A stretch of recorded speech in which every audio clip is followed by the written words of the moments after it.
Still reacting after President Biden exits the presidential race. But there are plenty of opinions circulating as to why he decided not to run again.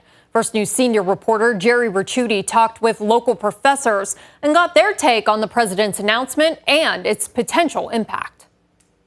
Although President Joe Biden is taking himself out of the running for a second term, one local professor sees potential nominee Kamala Harris inheriting many of the incumbent's problems.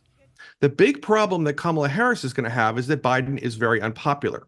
And unless he resigns, he's going to be the president. It's going to be the Biden administration from now through January. But Grove City College's Michael Coulter thinks there's the possibility for Harris to offer an alternative to voters who haven't been happy with either the current or former presidents.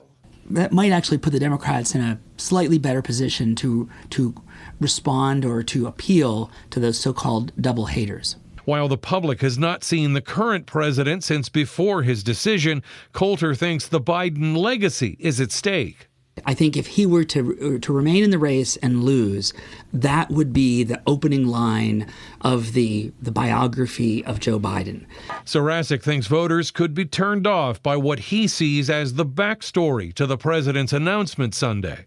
Senator John Fetterman from Pennsylvania, he kind of has recognized this and made a comment about how they essentially knifed Joe Biden in the back.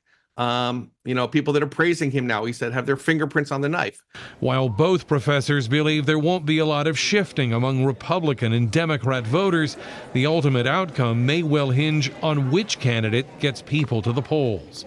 Jerry Ricciuti, WKBN 27 First News.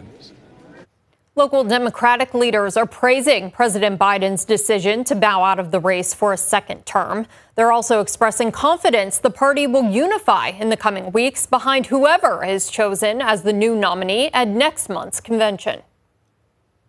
I am unsure about who the nominee will be. It looks like Kamala is going to be the nominee, but we're going to have a convention, and that's where things will shake out, and I am certain we will get the right candidate.